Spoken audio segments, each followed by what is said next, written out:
Remember the satisfying snap of a flip phone? Or maybe the tiny green screen on an old Nokia? Well, that was the era of 2G GSM. It's the technology that basically put a mobile phone in everyone's pocket. It gave us digital calls, texting, and for the first time, this amazing ability to use our phones pretty much anywhere in the world. But, and this is a big but, lurking just beneath the surface were some pretty serious hidden flaws. You know, the jump from 1G to 2G was a total game changer. Before that, phones were analog, which meant your conversations were literally broadcast over the air for anyone with a cheap radio scanner to hear. No joke. So 2G promised to fix all that by going digital. It was supposed to be this new world of secure, private communication.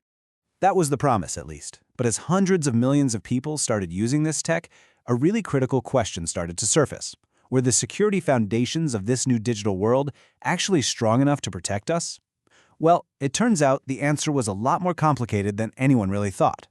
To really get why, we're going straight to the source. This document on wireless security lays out 4 fundamental challenges that were baked right into the DNA of the 2G GSM standard from day one. And today, we're going to break down every single one of them.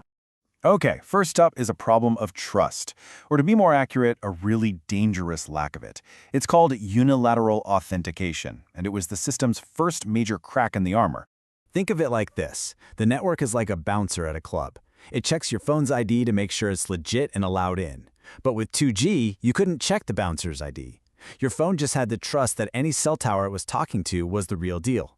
So you see the problem, right? The network could confirm your phone's identity, no problem, but your phone was flying completely blind. It had no way to verify the network in return, creating this incredibly dangerous one-way street for trust. And this wasn't just some theoretical issue. This one-way trust had huge, real-world consequences. It opened the door for attackers to set up fake cell towers. You've probably heard them called IMSI catchers or stingrays. These things could trick your phone into connecting to them. And because your phone had no way to check if the tower was legit, it was completely fooled. And believe me, these are not just props in spy movies. They've been used for everything from surveillance to straight-up criminal espionage. So, even if you did manage to connect to a real tower, your problems weren't over, not by a long shot. The security for your actual conversations had its own massive flaw. The encryption itself was shockingly weak. So, the tech that was supposed to scramble your calls and texts was known as the A5 cipher. On paper, it was designed to keep everything you said and typed completely private from anyone trying to eavesdrop.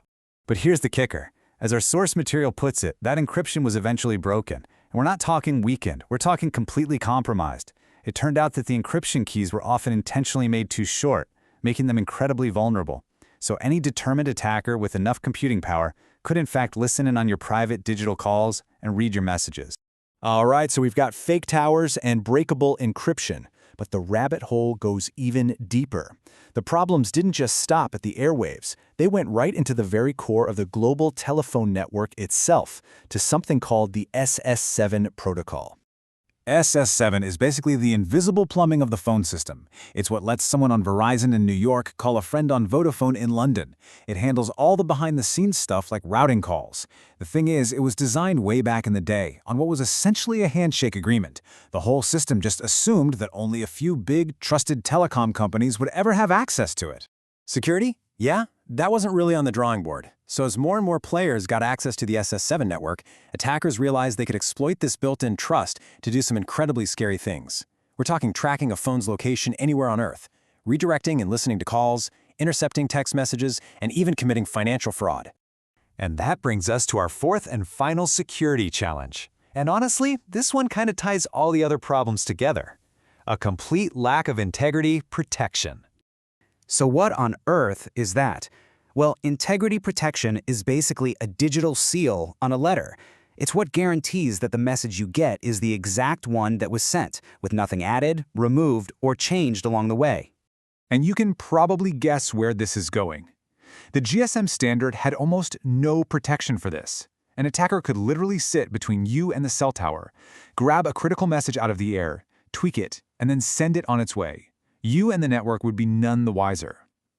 This could be used to do things like secretly downgrade your connection to have no encryption at all.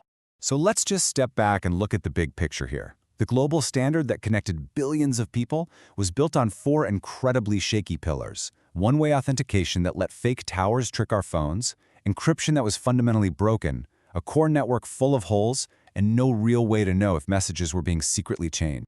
When you look at this list, it's honestly a miracle the whole system worked at all.